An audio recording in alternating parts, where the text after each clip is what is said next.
Bonjour à tous et bienvenue dans Cult & Click pour une nouvelle vidéo de presque qualité. On vous a préparé un petit dossier sur Marvel. Il y a eu plein d'informations, plein de rumeurs. Et du coup, Kerr nous a préparé son dossier, comme vous le savez d'habitude. Kerr, il nous va un petit peu partout sur Internet. Il appelle comme ça, il va dire tu as de l'info, est-ce que tu as de la bonne et un petit peu à droite, à gauche, il va réussir à nous faire un petit dossier des derrière le fagot. Kerr, quel est ton dossier ? Et bonjour à toi. Alors bonjour à tous, bonjour mon cher Greg. Et alors c'est infos et rumeurs, oui, qui font suite à un énorme article de Variety qui est sorti il y a quelques jours, sur lequel on va revenir parce qu'il y a plein de choses à dire dessus. Article de Variety qui concerne, on va dire, l'échec actuel du MCU et des possibles changements et des problèmes auxquels sont confrontés les dirigeants du MCU et de chez Disney, notamment avec Jonathan Majors qui joue Kang.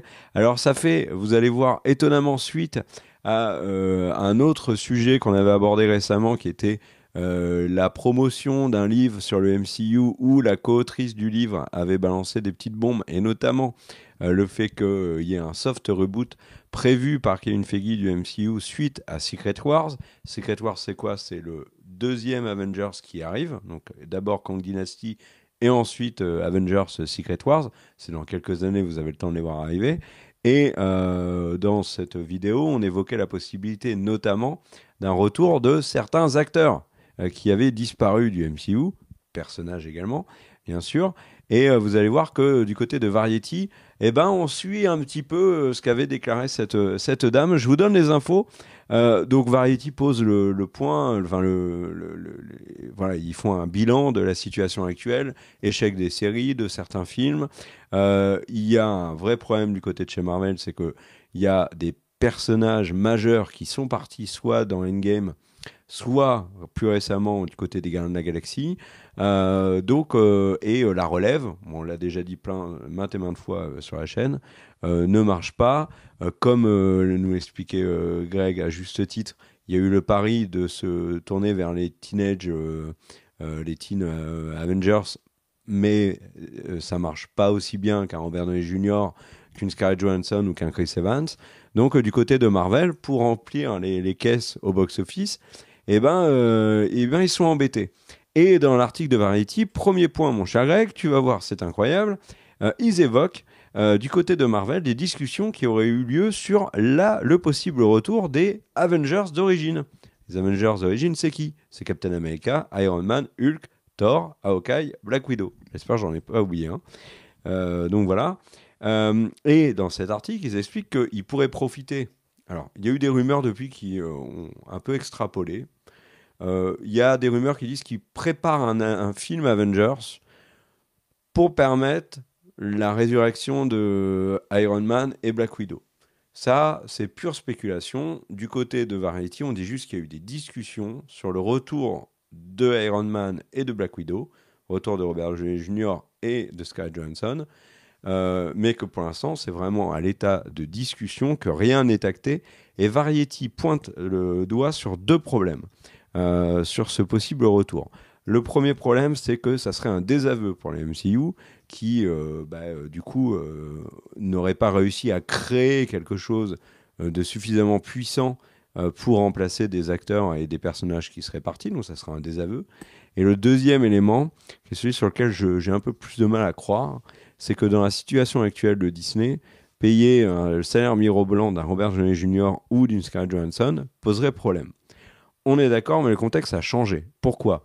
Dans l'article, ils expliquent par exemple que Robert Downey Jr. a eu un cachet monumental pour Iron Man 3 et les Avengers. On est d'accord, mais depuis Robert Downey Jr., il tourne peu.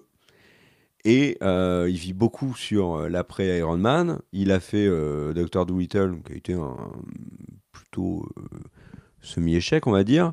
Donc un retour en Iron Man serait une bonne chose pour lui. C'est tellement une bonne chose que là, apparemment, il aurait donné son accord pour revenir.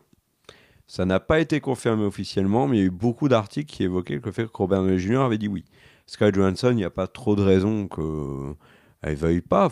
Après, Scarlett Johansson s'est lancée dans des projets un peu plus indés où elle brille. Et c'est une excellente actrice, mais on le savait déjà. Là, le problème financier, moi, j'y crois moyennement. Et il y a quid des autres, hein, Chris Evans notamment. Est-ce que Jeremy Renner reviendra aussi? Beaucoup de questions. T'en penses quoi là, du retour des anciens? Tu y crois? Moi, j'y crois, parce qu'il y a trop d'argent perdu. Le box-office de Infinity War, c'était combien? Endgame. Plus de 2 milliards. Plus de 2 milliards. Et là, aujourd'hui, on est en train de se dire... Endgame, c'est quasi pas très loin de 3 milliards pour Endgame. Et ils ont du mal à atteindre les 500, quoi. Donc, de se dire que tu vas mettre sur la table... tu vois, une somme incroyable de t'assurer que tu vas faire revenir tous les acteurs pour 100 millions, mais que peut-être tu vas les retaper à 1,5 milliard. J'ai envie de dire, c'est des sommes qui sont astronomiques et qui feraient sans doute fléchir certains de nos super-héros préférés. Mais est-ce que c'est pas intéressant pour... Parce qu'on l'a rappelé hein, pendant les dernières années, donc les actions, l'action Disney, c'est $180 il y a quelques années, c'est $80 maintenant, et des analyses disent qu'elle va sans doute s'effondrer à 60 d'ici quelques temps, et qu'il faut arrêter de voir Disney comme une société de production audiovisuelle, mais plutôt comme des parcs d'attractions qui fait des films pour ramener des gens dans les parcs. Et en fait, dans les parcs en ce moment, il y a quoi? Il y a les campus Marvel, il y a les espaces Star Wars, il y a c'est l'expansion de Disney, c'est Marvel. Donc si Marvel est en panne, on peut pas avoir Marvel en panne. Les attractions prennent énormément de temps à apparaître. Et donc on peut pas avoir au moment où les attractions sortent, où le campus Marvel sort à Disneyland, d'un seul coup, tout le monde qui s'en fout, ou de plus en plus de gens qui s'en foutraient, ce serait absolument ingérable en termes d'investissement sur le long durée pour Disney. Et du coup, ça me paraît évident qu'ils vont mettre sur la table tout ce qu'ils peuvent pour ramener le maximum d'acteurs. Et c'est juste une question de quel est le montant. Parce que tous ces acteurs, il n'y en a aucun qui est milliardaire. Tandis que, et du coup, d'avoir un film où ils vont prendre 20-30 millions de dollars pour venir, on peut pas leur jeter la pierre de se dire qu'ils vont mettre leurs enfants, leurs petits-enfants à l'abri du besoin juste parce qu'ils viennent faire coucou dans un film, quoi. Moi, j'y crois aussi, mon cher Greg, et je réfléchis un peu à cette phase 5, cette phase 6. Je pense que le public sera beaucoup plus hypé si on annonce le retour de Iron Man, Captain America et Black Widow, sans expliquer comment. Il sera beaucoup plus hypé qu'un Kang ou un Secret Wars, qui parlera plus davantage aux connaisseurs des comics. C'est quand même la solution de facilité. Par contre, un petit truc. Et reconnaître que c'est un échec, quoi. Leur stratégie d'après, c'est... Par contre, un petit truc. Alors, plusieurs choses. Un petit truc et un plus gros truc. Le premier truc, c'est... par contre, tu me dis si j'y crois. Moi, je crois qu'ils peuvent le faire, mais je pense qu'ils sont capables de nous faire un coup du style. Les Avengers reviennent, et c'est dans la pierre de l'esprit, c'est un flashback, et en fait, ça n'a pas d'impact.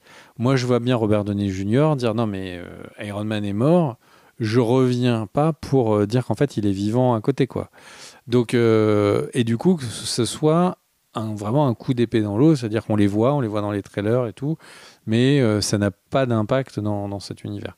Après, je dis ça en sachant très bien qu'il peut venir d'un autre endroit du multivers et tout, c'est juste que... Oui, avec Loki et Strange, tout est possible. Et donc, il suffirait qu'America Chavez, que Doctor Strange, ou que, effectivement, Loki et la TVA se ramènent et montrent d'autres timelines ou d'autres endroits du multivers, pour que d'un seul coup, ce soit possible de faire revenir les acteurs dans le rôle, etc. Ça, c'est le premier truc. Le deuxième truc, un peu plus important, c'est que tu parlais d'échec de l'avenir. Et l'échec de l'avenir, il est énorme. C'est-à-dire qu'il y a l'échec de l'avenir évident de là tout de suite. Les films, ils ont l'air de moins en moins hypés, les choses et tout. Et on se demande, mais qui sont les Avengers? C'est-à-dire que quel est le plan A, quel est le plan B? C'est-à-dire ils ont 2 coups d'avance. C'est quoi le premier, c'est quoi le deuxième? Le premier plan, c'était de dire les Avengers maintenant, ça va être Shang-Chi, ça va être du coup Ant-Man. C'est des personnages qui sont, Shang-Chi particulièrement, sont des personnages de seconde zone. Pour l'instant, ils ont un film et ils ont été loin. Ils ont perdu les mastodontes. En fait, en mastodonte, il reste quand même Hulk, mais qui est peu développé. Qui n'a Il jamais eu reste son film. Spider-Man. Ouais, il reste Spider-Man. Strange est parti. Il est parti, on ne sait où. Thor est encore là, mais on sait que Chris Hemsworth a envie de tourner la page. Donc oui, en effet, ils vont s'appuyer sur des personnages qui sont plus récents. Et à côté de ça, il y a les Teen Avengers, donc Kate Bishop et compagnie. Bon, difficile de croire en Et bah eux ça, pour la ce relève. dont ce quoi tu fais référence, c'est le plan 2. C'est-à-dire qu'ils sont censés nous amener avec des Avengers qui seraient Moon Knight, Shang-Chi. Je suis désolé, ça fait rêver, à mon avis, personne. Et derrière, le plan 2, ceux qui venaient, ceux qui étaient en train de grandir derrière, c'est donc ces Teen Avengers. Et les Teen Avengers, c'est la catastrophe. C'est-à-dire que l'introduction pour le fils de Hulk, alors, franchement, il y a des moments où j'ai oublié qu'il y avait le fils de Hulk dans le MCU. Donc le fils de Hulk, Kate Bishop pour Hawkeye. Enfin, si tu regardes, en fait, ils ont quasiment amené les teen super-héros de tout le monde. Ironheart. Il y a Ironheart aussi. Oui, tout à fait. Et donc, en fait, ils ont quasiment amené les teen super-héros. Ils nous ont amené le fils de Black Panther pour que on puisse avoir aussi un teen Black Panther. Et, regarde, en fait, tous les enfants qui nous ont placés dans l'histoire. Et du coup, le truc, c'est que donc ils nous ont mis plein de teens, plein d'enfants pour pouvoir monter les teens. Ils nous ont préparé Vision pour que ce soit comme le Vision dans les comics qui s'occupe des Teen Avengers. Je pense que c'est le pire échec du MCU. C'est-à-dire que cette galaxie de teens, je crois que vraiment tout le monde en a rien à foutre. Qui aujourd'hui serait prêt à regarder une série, même un épisode spécial, sur le fils de Hulk ? Je vois personne lever la main sur la table. Kate Bishop, on a la moitié de la série, les trois quarts de la série Hawkeye, c'est sur Kate Bishop. Qui a envie de regarder une série sur Kate Bishop ? Je connais personne. On va voir déjà l'adhésion du public avec The Marvels, qui, j'en parlerai un peu plus tard après, mais The Marvels, c'est tout à fait ça. C'est Captain Marvel qui va porter sur ses épaules deux personnages issus de séries, et on va voir si au niveau du box-office, ça va être suffisamment... si la stratégie Disney est payante ou pas. Et donc là, c'est le premier point, c'est le retour des Avengers. En effet, on est conscient qu'il y a des faillances on va dire, dans le succès de l'introduction des nouveaux personnages. L'autre point qui est abordé par Variety, et tu vas voir qui est très intéressant, il y a un problème avec les super-héros actuels, mais il y a un problème majeur avec le méchant. Au point où, dans l'article, il y a donc une personne qui témoigne anonymement, mais qui travaille chez Marvel, qui dit Marvel est littéralement foutu avec Kang. Kang, c'est un énorme problème, pour deux raisons. Le premier problème pour Kang, c'est que Quantum Mania, qui devait être le film qui le faisait découvrir aux yeux du grand public, parce que, ok, on l'a vu dans Loki, mais le grand public, lui, le découvre au cinéma. Le grand public le découvre dans Quantum Mania, et Quantum Mania est boudé par le public. Énorme échec. Du coup, du côté de chez Marvel, et on en parlait dans la précédente vidéo sur le soft reboot, du côté de Marvel, on est sacrément refroidi. Alors, il n'y a pas que le problème de Kang, il y a aussi le problème, donc Kang personnage, il y a aussi surtout le problème de l'acteur, Jonathan Majors, qui incarne donc Kang à l'écran. Jonathan Majors, il va être jugé fin novembre pour voie de fait, harcèlement et agression, donc sur sa compagne. Donc, potentiellement, imaginons que Kang soit toujours le grand méchant et que Jonathan Majors soit condamné, ce qui est possible. Que va faire Marvel ? Déjà, un énorme bad Et buzz. leur bad guy sera un bad guy. Oui, mais enfin... et du coup, oui, là, les acteurs qui jouent les Avengers, je lui pèterai la gueule dans la vraie vie. Donc imaginons que Jonathan Majors soit condamné. Forcément, Disney sera obligé de réagir. Donc il y a plusieurs possibilités qui est évoquées par Variety. Une possibilité qu'on a déjà évoquée, c'est bien évidemment le recast. On rappelle que Disney l'a déjà fait. Ils ont remplacé Terrence Howard par Don Cheadle pour jouer War Machine entre Iron Man 1 et Iron Man 2. Ils ont aussi recast le Hulk. C'est plus Edward Norton, c'est Mark Ruffalo. Donc c'est tout à fait possible. Mais figurez-vous qu'en interne, on est en train de se demander si, vu que visiblement Kang, dans Quantum Mania, n'a pas plu aux gens. Dans la précédente vidéo, on rappelle que Marvel était étonné que le Quantum Mania n'ait pas plu. Que Kang avait quand même été relativement ridiculisé, moi je trouve, et je suis pas le seul, et Greg était d'accord avec moi, dans Quantum Mania. Est-ce que ça serait pas l'opportunité, avec tout ce marasme, pour Marvel, de pouvoir mettre un grand coup dans la fourmilière, sans mauvais jeu de mots, et de se débarrasser de Kang, et d'introduire un nouveau méchant. Et alors là, avalanche de rumeurs, mais il y en a une qui se dégage bien plus que les autres, c'est le remplacement de Kang par le docteur Doom, donc Fatalis, qui visiblement aurait été prévu comme un très grand méchant par la suite, mais il pourrait arriver de manière anticipée. Rappelons quand même que Galactus, qui est aussi un énorme méchant de l'univers Marvel, lui serait introduit dans les 4 Fantastiques, et on rappelle que la rumeur, c'est Antonio Banderas qui le jouerait. Bon, moi, ça me fait flipper, mais on verra. Changement de Kang par un autre méchant, t'en penses quoi ? J'y crois pas.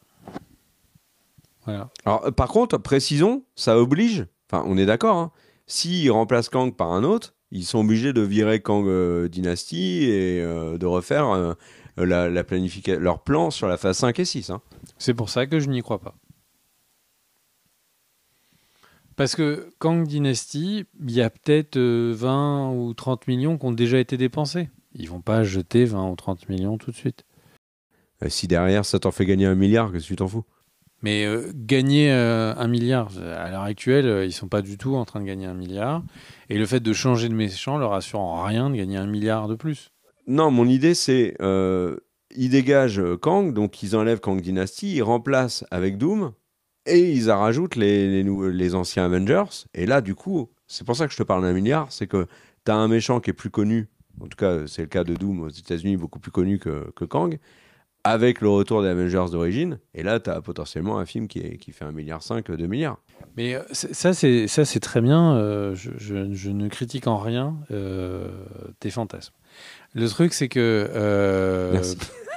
Par contre, c'est juste que voilà, parfois il y a plus olé olé que ça. Ouais. Mais le truc, c'est que d'une manière générale, il faut pas oublier que ces films, il faut avant qu'ils soient tournés, il faut qu'il y ait une pré-production qui inclut le fait d'aller faire des repérages partout sur la planète pour savoir où tu vas tourner, de faire les costumes, de faire la base du design de la DA. Après, tu remontes encore.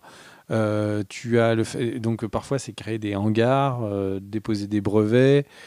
Tu remontes encore dans le temps, tu as tout le fait d'écrire un scénario qui coûte du blé, et après tu remontes encore dans le temps et tu dis ok, bah, je valide qu'il y ait un film qui soit en connexion avec tel et tel autre film du MCU. Et donc en fait, une fois que tu as remonté le temps, bah, ils n'ont pas le temps là. On est en train de parler de... Là, Kang Dynasty, c'est demain en temps de production d'un long-métrage. Sachant que, je rappelle, il y a plein de réalisateurs qui ne sont pas du tout des fous, qui prennent 3-4 ans pour développer leur film.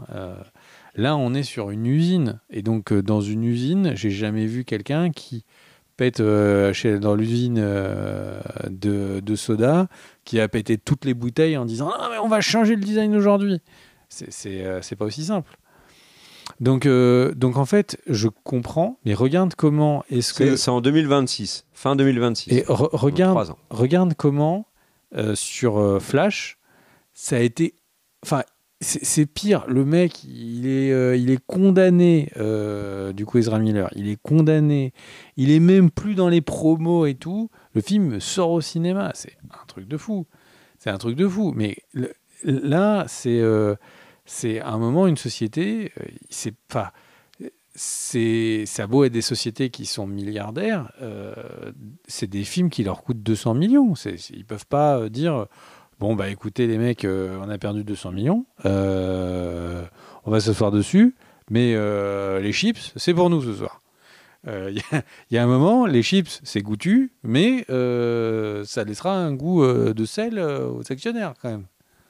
Ouais, mais alors Variety dit que c'est possible quand même, qu'il change complètement les plans. Alors il parle pas de changer de méchant, mais il parle de changer complètement les plans annoncés sur la phase 5. Ça s'appelle James Gunn. C'est James Gunn. De quoi ? C'est James Gunn. C'est quelqu'un qui arrive, qui dit je suis le Terminator, il fait paf, paf, paf, paf, paf, il explose tous les films. En fait, le truc, c'est que je veux pas être trop tout blanc ou tout noir. C'est possible, mais ça voudrait dire que là, on est en train de parler de peut-être 3 ou 4 projets sur lesquels il y a 20 ou 30 millions de dollars qui vont descendre. Si c'est pire encore ce qu'on pense, c'est-à-dire que si les jouets Marvel sont en train de s'éclater, qu'il n'y a plus rien de vendu, et on sait que certains films, il peut arriver sur certaines licences que les jouets représentent plus que les droits télé ou les choses comme ça. Donc si les jouets sur lesquels on n'a aucune info se sont explosés, que plus personne n'achète de jouets Marvel depuis un an, effectivement, ils vont rien avoir à foutre de perdre 100 millions.